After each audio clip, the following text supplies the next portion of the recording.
বাণিজ্য মেলায় বিক্রি হচ্ছে দণ্ডপ্রাপ্ত আসামিদের তৈরি বিভিন্ন জিনিসপত্র, যা কিনতে প্রতিদিনই ভিড় জমাচ্ছেন ক্রেতা দর্শনার্থীরা। ফলে ক্রমেই বাড়ছে এসব কারাপণ্যের চাহিদা। বাণিজ্য মেলায় বিক্রিত কারাপণ্যের মাঝে রয়েছে পাটের তৈরি ব্যাগ, নকশি কাঁথা, জুতা, পোশাকসহ নানান আসবাবপত্র।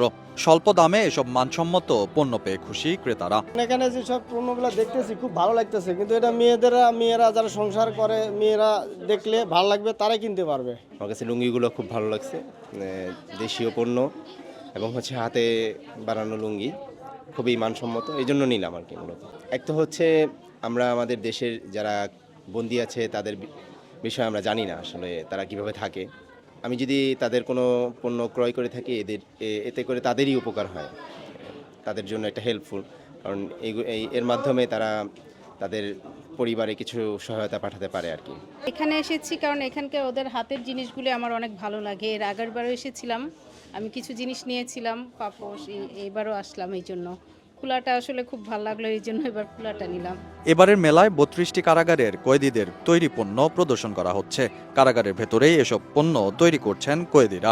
মোট লাভের অর্ধেক চলে যাচ্ছে রাষ্ট্রীয় কোষাগারে, আর বাকি অর্ধেক মিলছে সংশ্লিষ্ট কয়েদিদের। বন্দির হাতকে কর্মীর হাতে রূপান্তরিত করার যে মহাপরিকল্পনা বাস্তবায়ন বা রূপান্তরের মাধ্যমে সংশোধন, আমাদের মূল উদ্দেশ্য কিন্তু এটাই।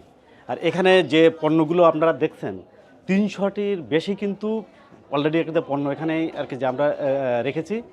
বিভিন্ন কারাগার থেকে বাংলাদেশ জেলের বিভিন্ন কারাগার থেকে অলরেডি কিন্তু আমরা পণ্যগুলো আর কি যে আসছে। এই পণ্যগুলো অলরেডি কিন্তু বন্দীদের তৈরি।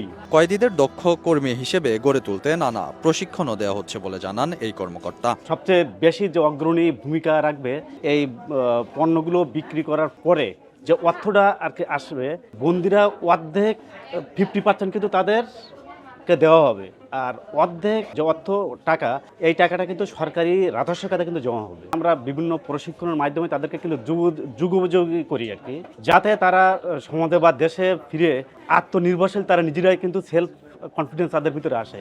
সংশ্লিষ্টরা বলছেন এই উদ্যোগ কয়েদিদের বন্দী পরবর্তী জীবনে আত্মনির্ভরশীল হয়ে উঠতে সহায়তা করবে। এই টাকাটা আপনার ওরা বাসায় পাঠাইতে পারে বা জামিনের ক্ষেত্রে ব্যবহার করতে পারে, বা ওরা বের হয়ে এই টাকা জমায় বা বের হয়ে কারাগার থেকে বের হয়ে ভালো ব্যবসা শুরু করতে পারে।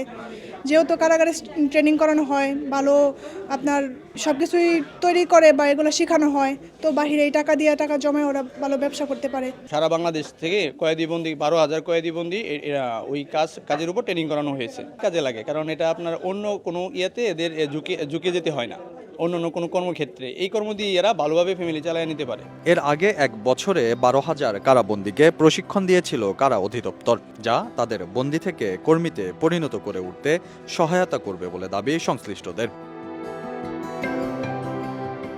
মাহদি হাসান, কালেকণ্ঠ, ঢাকা।